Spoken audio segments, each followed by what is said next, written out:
यानंतर आपण थेट जाऊयात, किशोरी पेडणेकर बोलतात. एक मिनिट शांत झाला. आम्ही आमदार साहेब मनोज जामसुतकर मनोज जामसुतकर इथे स्वतः आमदार म्हणून हजर आहेत. आमच्या पक्षाचे वरिष्ठ बबन गावकर, मी स्वतः विभाग प्रमुख म्हणून विजय कामतेकर आणि आमच्या चंदना साळुंकेंच्या बरोबरीने असलेले सगळे पदाधिकारी, इथला पब्लिक ज्याला आपण नागरिक म्हणतो तो सगळा इथे हजर आहे. आपल्या कस्तुरबा हॉस्पिटलच्या असिस्टंट इंचार्ज या स्वतः मुद्दाम मीडियासमोर आलेल्या आहेत. खरं ऑन ड्युटी किंवा युनिफॉर्मवर यायचं नसतं, पण त्यांच्या डायरेक्ट चारित्र्यावरच शिंतोडे उडवले जात आहेत. म्हणून त्यांचं असं म्हणणं आहे, त्यांच्या वतीने मी म्हणणं मांडते की मुळात कुठल्याही पुस्तकाला फेकाफेकी केलेली नाही. ही दोन पुस्तकं वाटली गेली, म्हणजे एका लिफाफ्यात होती. जो रिटायर्ड कदम, जे वॉर्डबॉयचा एक प्रमोशन झाल्यानंतरचं त्या कदम व्यक्तींनी हे 100 वर्षापूर्वीची विचार असलेले पुस्तकं वाटण्याचा प्रयत्न केला. काही 1-2 सिस्टरनी कवर बघितलं, हे कवर, आणि त्यांनी नाकारलं की आम्ही ही पुस्तकं घेऊ नाही शकत. त्याच्या मागे हे पुस्तक त्यांनी दाखवलं नाही. तुम्ही मीडियात जर बघत असाल त्यांनी जे काय उद्योग चालवले तर हे पुस्तक नाही दिसलं. तरी सुद्धा सिस्टर लोकांचं म्हणणं असं आहे, जरा तुम्ही सांगा. आता त्यांनी आमच्याकडे येऊन नाव सांगा. मी परिसेविका ऋतुजा गोपाळ धडम. मी आज 32 वर्ष कस्तुरबा रुग्णालयात कार्य करते आहे. ज्यावेळी राजेंद्र कदम कक्ष परिसर आहेत, आमच्याकडे जे पुस्तक घेऊन द्यायला आले होते त्यांच्या रिटायरमेंटचं गिफ्ट म्हणून, प्रथमतः तर त्यांनी ती परमिशन आमच्या वरिष्ठांकडून घेतली नव्हती पुस्तक वाटपाची, आणि ते पुस्तक द्यायला आले. ते मी त्यांना म्हटलेलं, मला हे पुस्तक नको आहे, तुमचं गिफ्ट नको आहे, तुम्हाला तुमच्या उर्वरित आयुष्यासाठी शुभेच्छा. तरी त्यांनी 20 मिनिटं माझ्या कामातील अमूल्य वेळ खर्च करून मला खूप त्यांनी फोर्स करायचा प्रयत्न केला की तुम्ही हे पुस्तक घ्या, तुमचं प्रबोधन होईल त्याच्यामधून. म्हटलं नको, आम्हाला समाजात काही तेढ होण्यासारखं काही पुस्तकातलं नको आहे. तरीसुद्धा त्यांनी जाताना माझ्यासोबत माझ्याबरोबर असलेल्या 2 परिचारिकांची 3 पुस्तकांची 3 लिफाफे माझ्या टेबलवरती ठेवून ते निघून गेले. आम्ही नाकारलेलं होतं. आम्ही जर कोणाची मनं दुखावलेली असतील आमच्या ह्या वागण्याने किंवा बोलण्याने येते, तर मी सांगते की आज बाळासाहेब ठाकरेंमुळे आम्ही मराठी मुली परिचारिका म्हणून इथे ताठमानेने काम करतोय.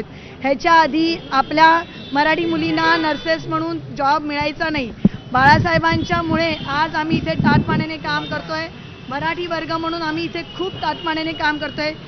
आमच्या ह्या वागण्यामुळे किंवा बोलण्यामुळे कोणाची जर मनं दुखावली असतील तर आम्ही मनपूर्वक दिलगिरी व्यक्त करतो. कुठल्याही बाबतीतलं आमचं ह्याच्याबद्दल मनं दुखवायचं नव्हतं. मुळामध्ये ज्यावेळेला ह्या सगळ्याची आम्ही पण आमदार आणि आमच्या मनोज जामसुतकरनी या सगळ्याची जेव्हा इन्क्वायरी केली तेव्हा एक लक्षात येत आहे की कदम नावाची जी व्यक्ती आहे ही वादग्रस्त इथे होती. त्यांच्या अनेक कंप्लेंट ऑलरेडी झालेल्या आहेत. प्रबोधनकार ठाकरेंचं पुस्तक हे मागे होतं आणि कोणीही पुस्तक झिडकारली नाही, फक्त नाकारली. फेकून देणं आणि नाकारण्याचा फरक आहे. त्या ह्याच्यामध्ये एक लिफाफा होता, तो पडला. आता ते व्हिडिओ किती सत्य किती असत्य ते पोलीस आता काढतील शोधून. परंतु मला असं वाटतं कदमना मला सांगणं आहे की तुमच्या व्यक्तिगत रागाचा परिणाम या अख्ख्या जाती धर्म याच्यावर होता कामा नये. कारण हे 1925 म्हणजे देश स्वातंत्र्य होण्यापूर्वीची पुस्तकं आत्ता वाटून तुम्हाला नेमकं काय मिळवायचं आहे, याच्या मागचा आता कोण आहे या कदमला चालवणारा आका कोण आहे ते पोलिसांनी शोधून काढावं. कारण अशा पद्धतीने हॉस्पिटल डिस्टर्ब करणं, कारण परिचारिका म्हटलं तर त्या मेंटली स्टेबल पाहिजे, आपापल्या कर्मचाऱ्यांमध्ये प्रेम पाहिजे, एक विश्वास पाहिजे, तरच आपण काम करू शकतो. कारण यांना डॉक्टरनी दिलेल्या ऑर्डर फॉलो करायच्या असतात.